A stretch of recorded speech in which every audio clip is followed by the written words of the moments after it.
안녕하세요. 토끼 왕자입니다. 오늘은 어쩌면 불편할지도 모르는 내용을 얘기해 보려고 합니다. 저는 제 채널을 보는 분들의 직업이나 나이, 재산 같은 걸 알지를 못하는데 오늘은 중소기업의 문제점에 대해서 얘기를 해볼 생각입니다.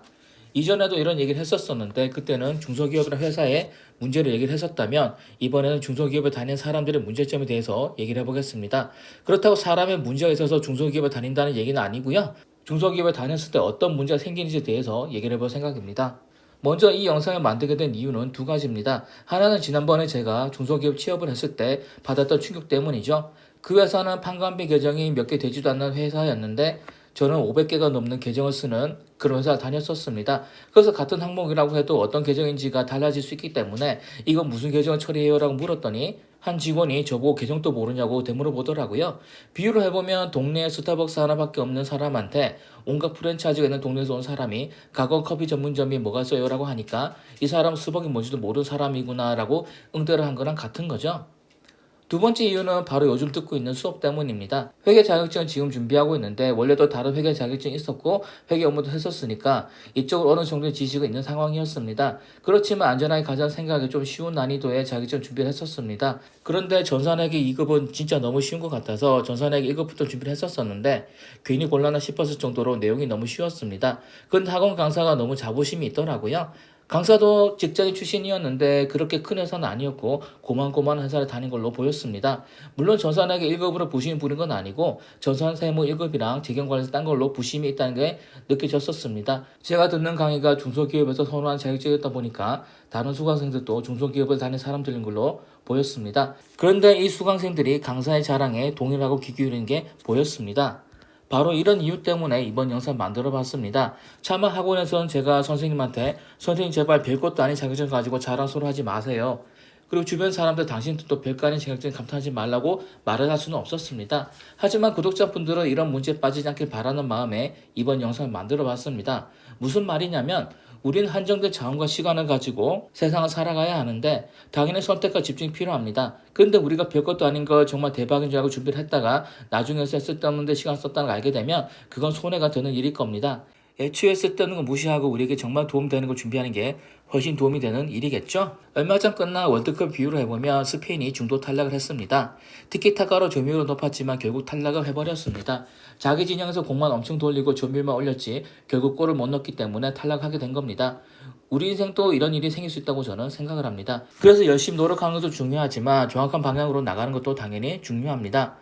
만약 부산에서 운전을 해서 제가 서울로 가려는데 제가 호남 고속도로 탄다면 여러분은 어떻게 하실 겁니까? 당연히 방향이 틀렸다고 얘기를 해줘야 되겠죠? 서론이 길었는데 중소기업에 다녔을 때 문제가 뭐냐면 자기보다 큰 조직에 대해서 알지 못하게 된다는 겁니다.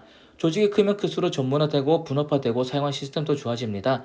규모의 경제가 가능한 거죠. 당연히 문화나 교육 체계도 더 잘 잡히게 되는 겁니다. 사람들의 비즈니스 매너 같은 것도 더 좋아지는 거고요.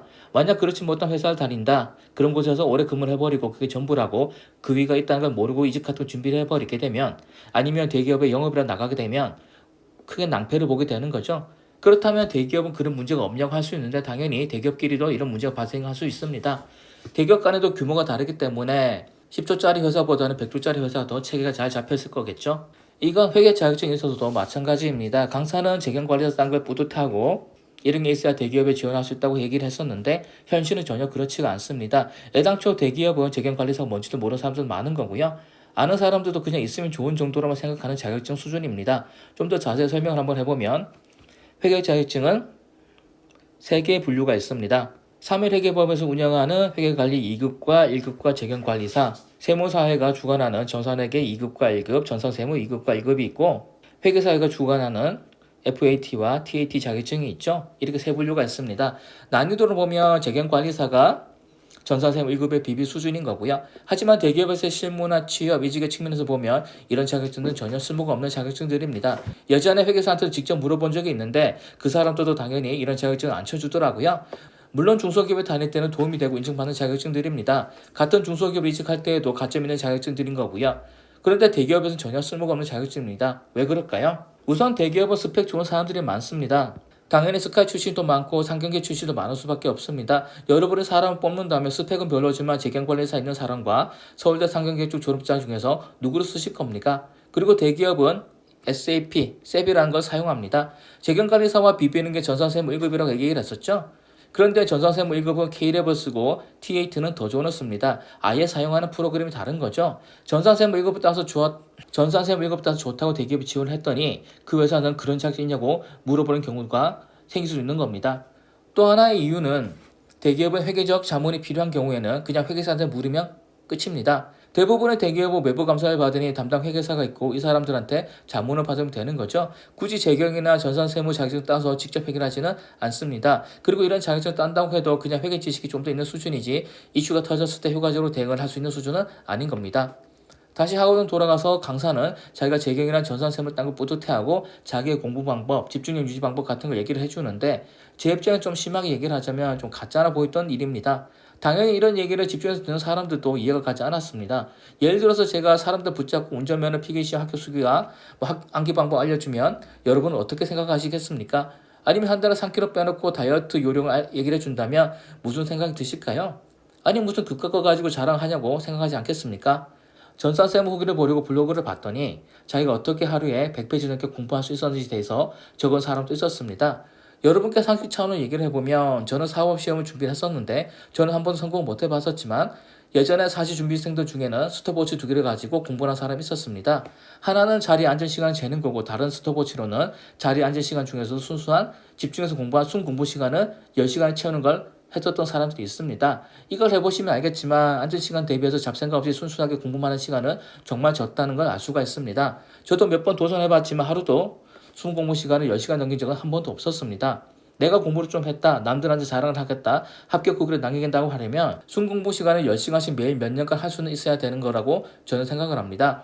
전산세무 책을 하루에 100페이지를 봤다는 것도 고시생들은 빽빽한 고시책 기준으로 1시간당 20에서 30페이지 정도를 읽어냅니다. 전산세무 정도의 책이라면 1시간에 더 많은 양을 보겠죠? 저 같은 경우도 전산세무 책을 집중해서 보면 1시간 40페이지 넘게 읽어낼 수가 있습니다. 하지만 왜 저는 블로그에 자랑을 하지 않을까요? 저 따위는 비교도 안 되는 공부쟁이들이 많기 때문에 자랑을 할 수가 없는 겁니다. 서울대 재학 중에 행시 합격을 해서 근무를 하다가 저랑 같이 입대를 한 지인은 금융위원회에서 일하는 중에 영어를 준비해서 미국 유학을 다녀왔습니다. 석사를 땄고 돌아와서 국내에서 박사를 땄습니다. 그러면서 책도 썼고 지금 유엔으로 파견을 갔죠.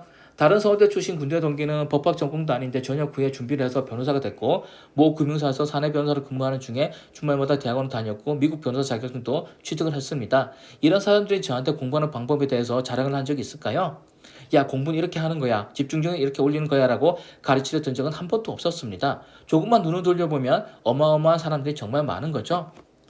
물론 학원 강사가 나쁜 뜻으로 얘기한 건 아닐 겁니다. 자기 기준으로는 큰 성과를 낸 거고 그걸 알려주고 싶은 거겠죠. 하지만 수강생 중에 정말 대기업 꿈꾸고 있는 사람이 있다면 이 강사의 말을 듣고 잘못된 자격증에 매달려 버리면 어떻게 될까요? 그 시간만큼 돌아가게 되는 거고 자격증 딴 뒤에 현실을 알게 되는 거겠죠. 몇 개월 들여서 열심히 준비한 자격증이 사실은 아무 의미가 없는 거였다면 타격이 있지 않겠습니까? 3개월만 낭비를 해도 우리가 100세까지 산다고 했을 때 400분의 1을 낭비하게 되는 겁니다. 우리 인생의 400분의 1이 결코 적은 기회비용은 아닌 거죠. 같이 수업을 들었던 사람 중에는 고등학교를 같이 졸업한 사람도 있었습니다. 그 사람은 차라리 대학교를 가는 게 더 좋은 곳에 취업하는 준비가 되겠죠. 당장 대학교를 못 간 형편이라면 작은 회사를 다니면서 돈을 벌다가 몇 년 뒤에라도 대학교를 가는 게 현실적인 대안일 겁니다. 수강생 중에 좋은 대학을 못 나온 사람이 있다면 그렇지만 꼭 대기업을 꿈꾼다면 그 사람은 명문대 대학원으로 가거나 MBA라도 따거나 아예 전문 자격증 따는데 올인하는 게 더 낫다는 걸 얘기해 주는 게 더 실전적인 도움이 될 겁니다.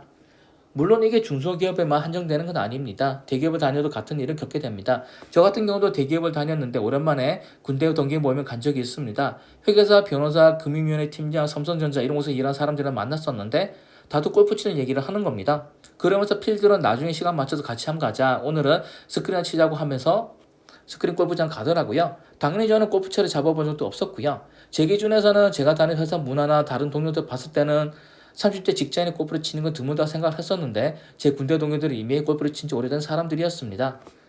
제가 항상 강조하는 게 있죠. 바로 집단의 중요성입니다. 우리가 우리 수준 올리는 제일 쉽고 빠른 방법이 우리 환경을 바꾸는 거라고 몇 번의 얘기를 했었습니다.